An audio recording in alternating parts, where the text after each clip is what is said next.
Good morning, my friends. Welcome to today's episode of Happiness After Codependency. I'm Marshall Bircher, and I'm your guide in helping you come back to knowing, trusting, loving, and living who you are. Because that's how we overcome codependency. That's where we discover more of our well-being and happiness in life.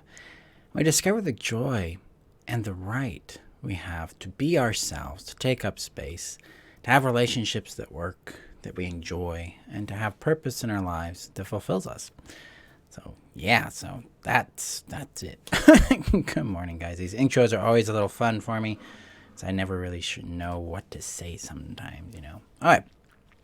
So before we get started with today's episode number 7 of Emotional Wellbeing, why other people's feelings matter so much and what to do about it, I need to share this out to the community, and then we're going to have a couple of announcements as well. So the community is your safe haven here on the internet where you can find tools, you can find guidance, support, tools, and shelter in your journey out of codependency and into knowing, loving, trusting, and being who you are.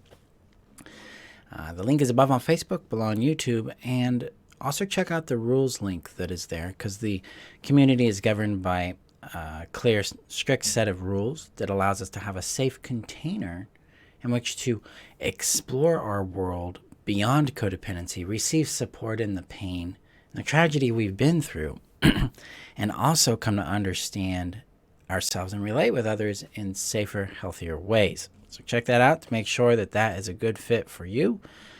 And I'm going to click the button here and get this shared out to the community. There we go.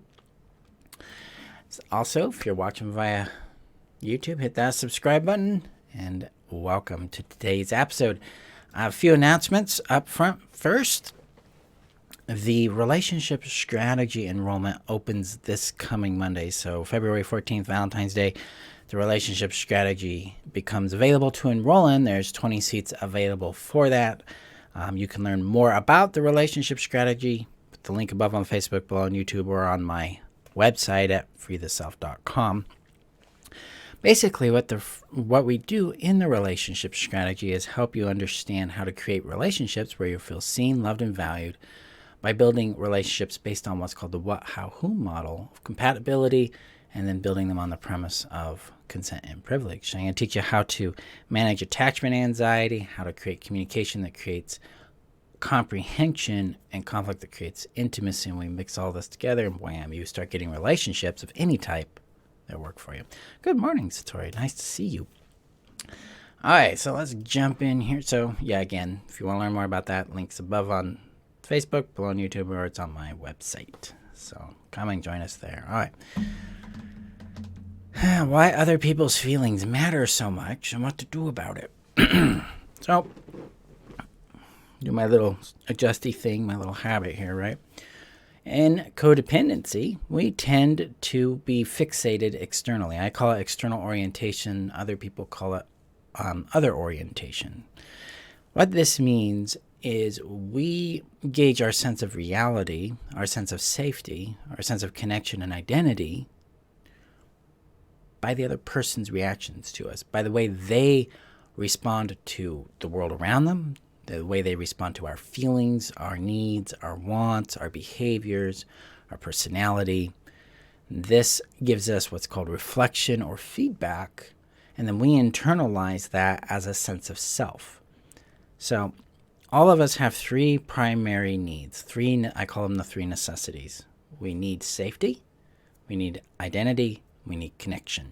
And without these 3 things, we are not going to survive and thrive in our world.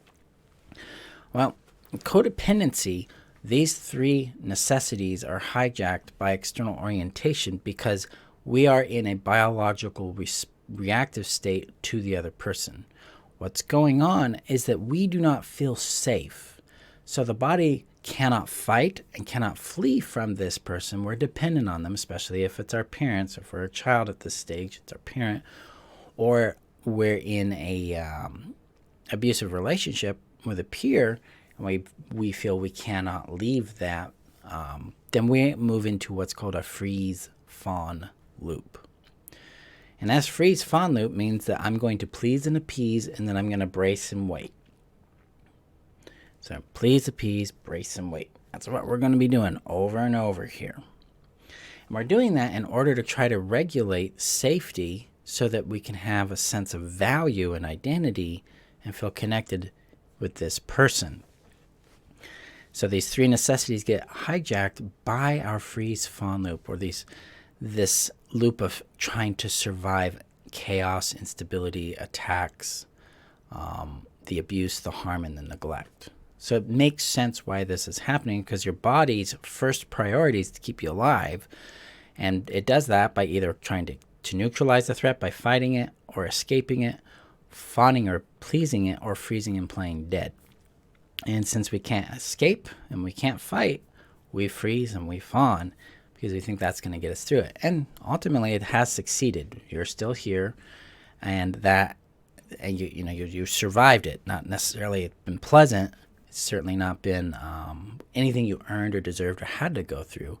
But that freeze fawn loop allowed you to get to here, to this point in time, so that you could make the next step, which is leaving that freeze fawn loop and engaging those three necessities through healthy ways that build meaningful safety, meaningful connection, and meaningful identity that doesn't require you to be externally dependent on the other person.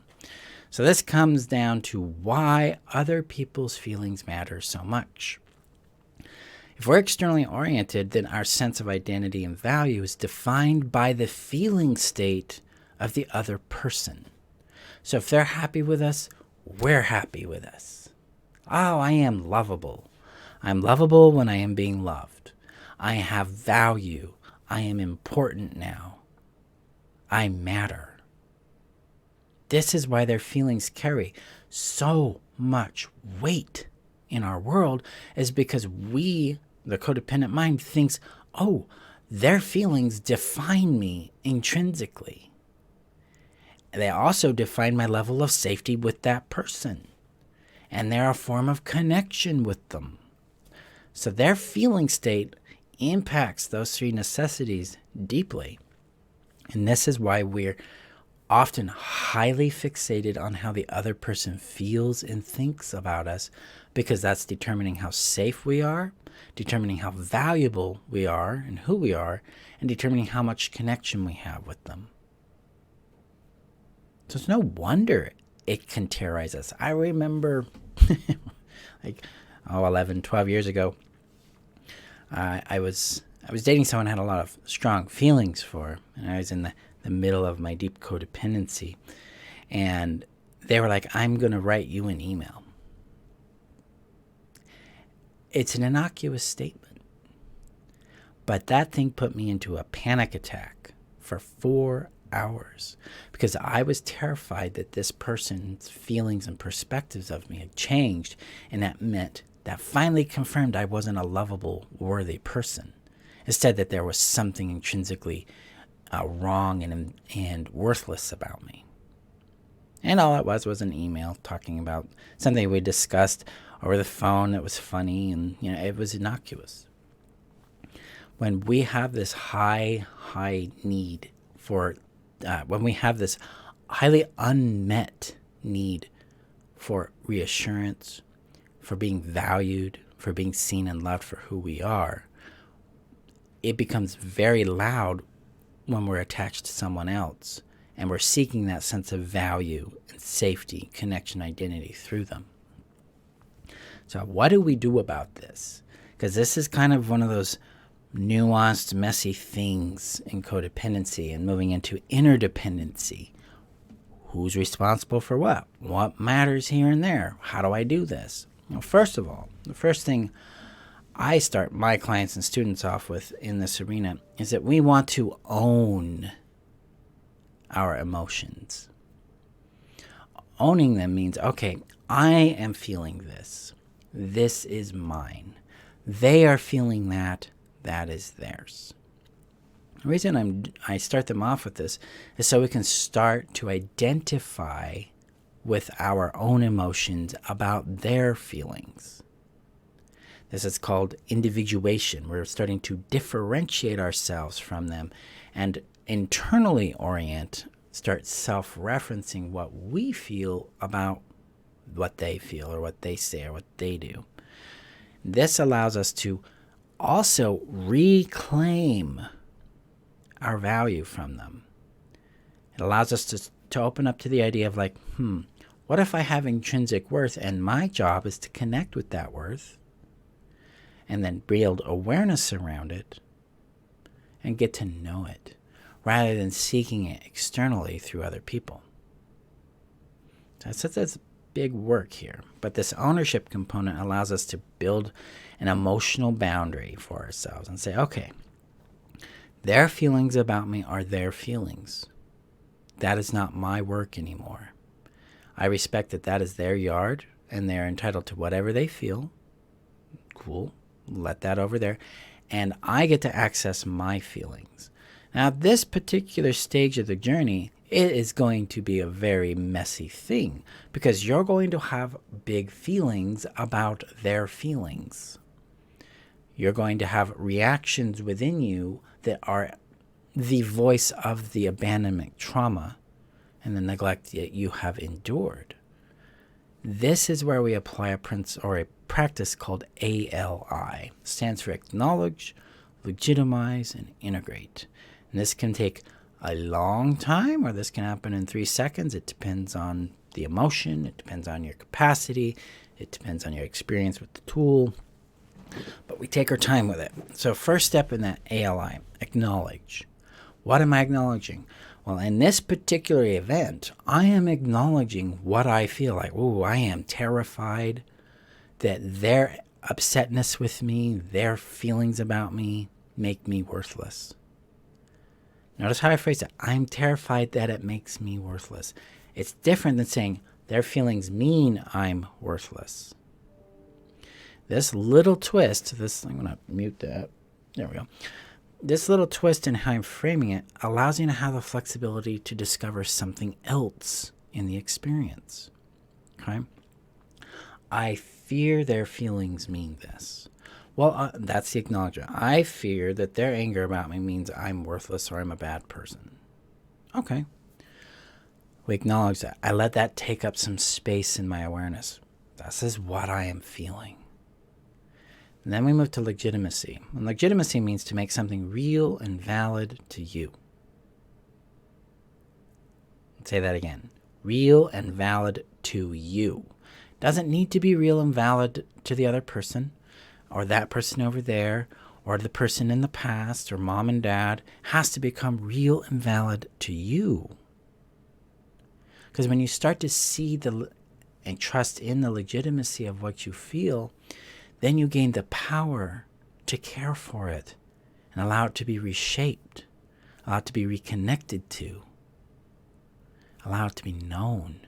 And this is where we start finding closure or integration in our healing work. So first, I let this become real and valid to me. I legitimize this fear that their anger means I'm a bad person. And the phrase that typically comes with this is, well, naturally I fear this because in the past I have been told that I am a bad person and that came with this kind of anger. So no wonder I am fearing this. I've been told I'm this. Just giving that legitimization, just that acknowledgement of your lived experience does wonders for the emotion. What it does is you stop trying to fix or change yourself.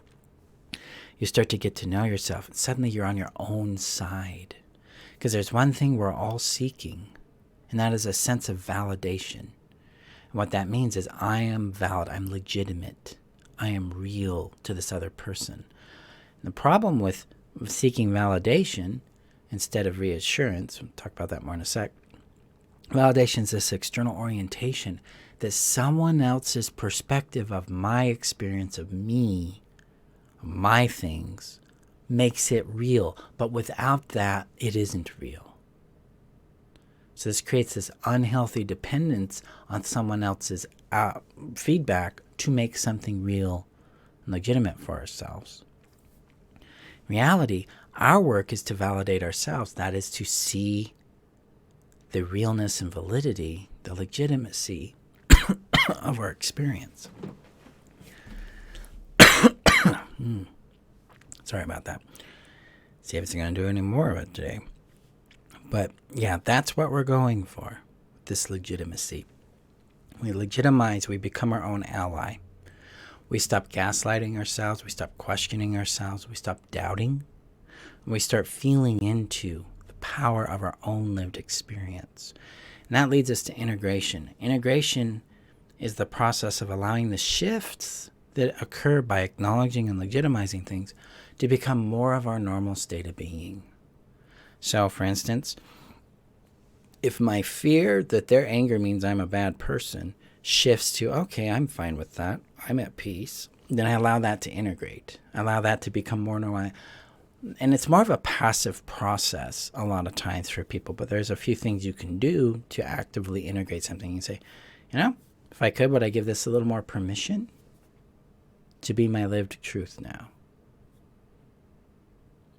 And if I could do that, when would I do that? Another approach there would be to give yourself permission, or you could go, you can apply a trust tool to it. You can be like, because there's a lot of different ways to integrate, but this tool the trust approach would be, watch this when I trust that this change I feel is also legitimate and trustworthy. Let that anchor it in too. So when we allow things to integrate, this allows us to have an experiential shift in our relationship to the event that we've encountered. In this case, the event would be that person's feelings towards me, their anger towards me.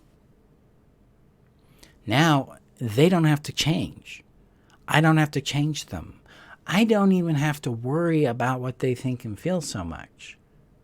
I mean, I will at some level, depending on the relationship it is. I mean, if it's like a primary relationship, my children, girlfriend, things like that, then yeah, I'm going to have some concern about how they feel about me.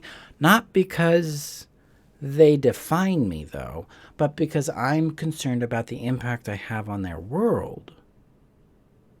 So the mature thing here about concern about how someone feels about us is more about what it means to us. So in the codependent spectrum, it's a definition of value, an equation of safety, and an equation of connection.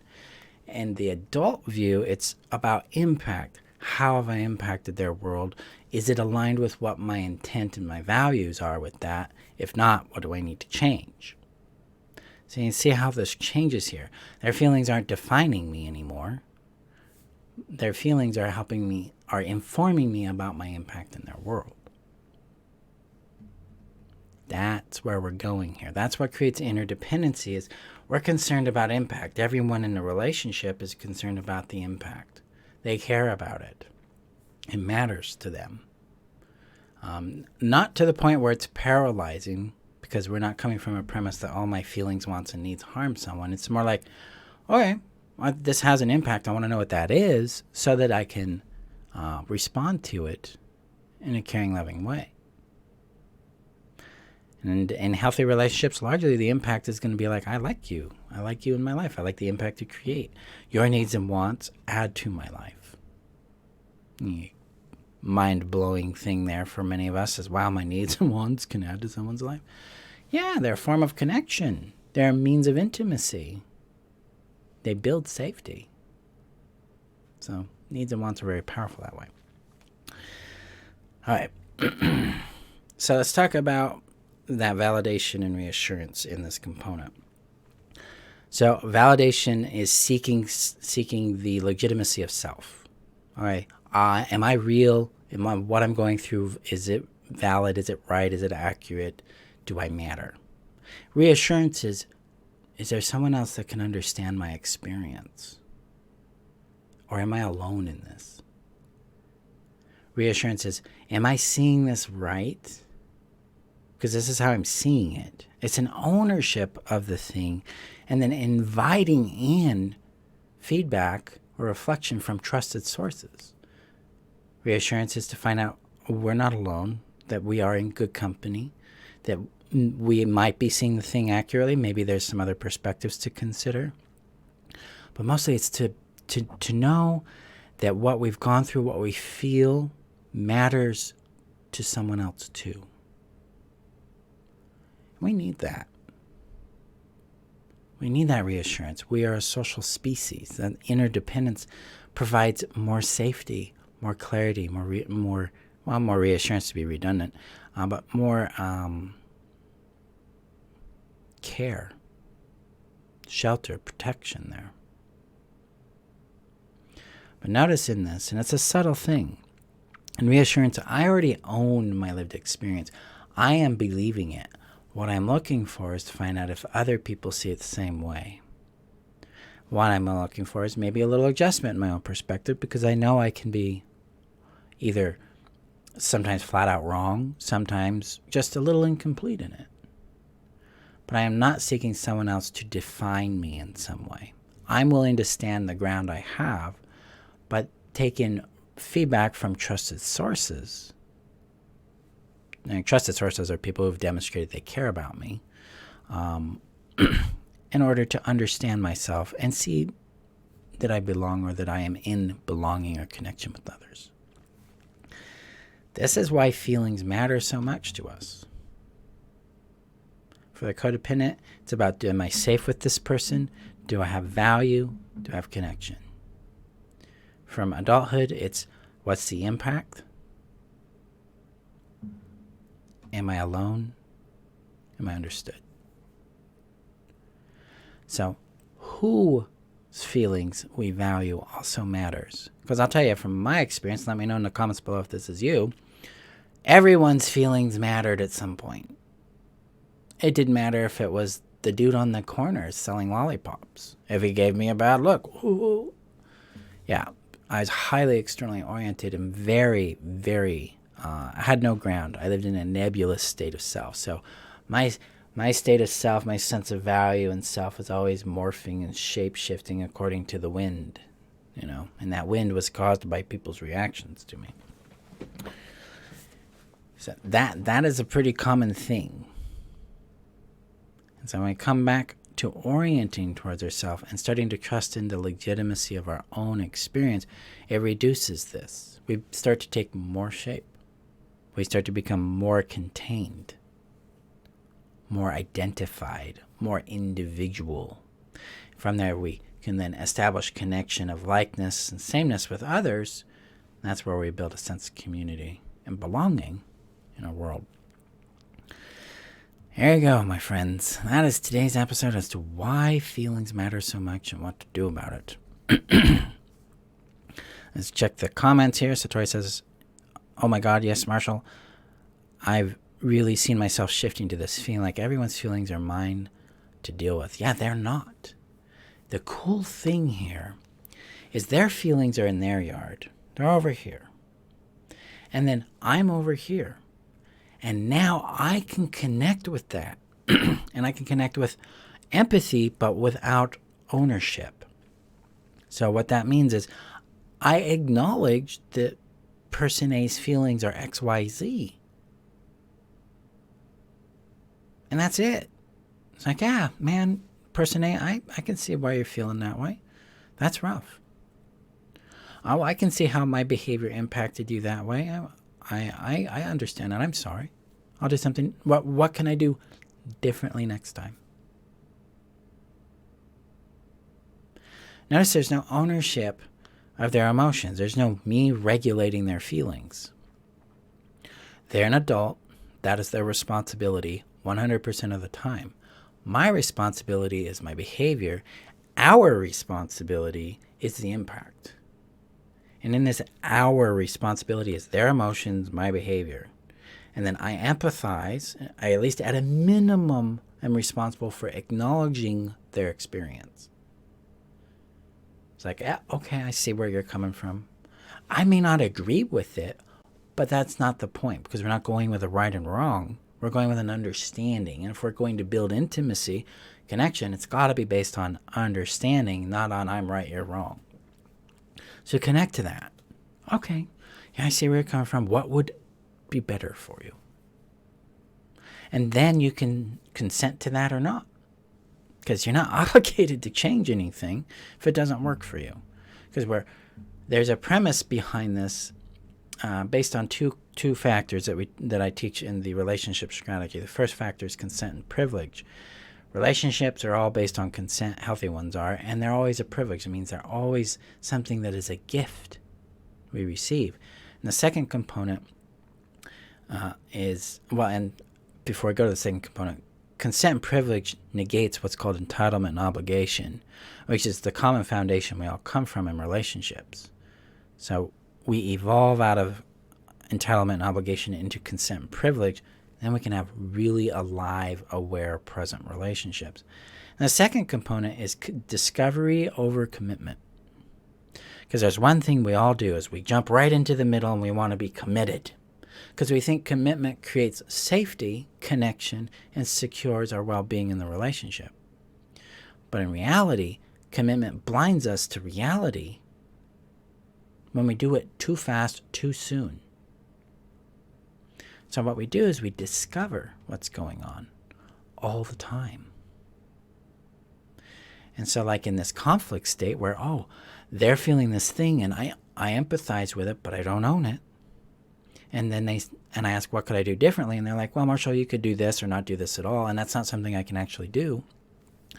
I've discovered a truth there. And then I need to communicate that truth so that we can have an honest discussion and decision about where we go from there.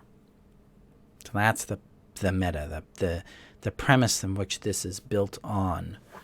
So maybe that gives some more context to that. But that's what I teach in the relationship strategy that starts here in about 2 weeks. So more information above on Facebook, on YouTube, and on my website. So we're not here to regulate other people's emotions. We're here to acknowledge that emotion, acknowledge the impact, and depending on the relationship and the context, empathize with it, hold space with it, care about it. Because sometimes that's not the approach either. So, give you an example of that. Person A is a person who has addictive tendencies and they're constantly violating boundaries. And so I say, person A, if you do this again, I'm kicking you out. They do the thing again, I kick them out. Now they're really angry and upset. And I'm like, I get it. It's awful. Your choice in action brought you this consequence. I get it. I can empathize. This sucks, huh? And you're still out. Because that's the agreement. So I can empathize with impact without changing the agreement and say, hey, what is this teaching you now? So there's a nuance to this, very, very much built on the context that is occurring in it. What is the relevant, or what's the experience, situation going on?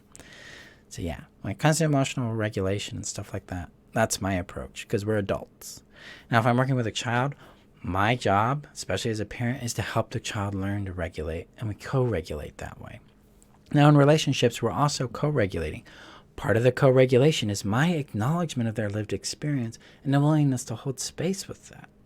That's part of co-regulation, but that's not me fixing their feelings. That's giving them space to be seen, heard, and valued in their emotional state so that they can go through their process.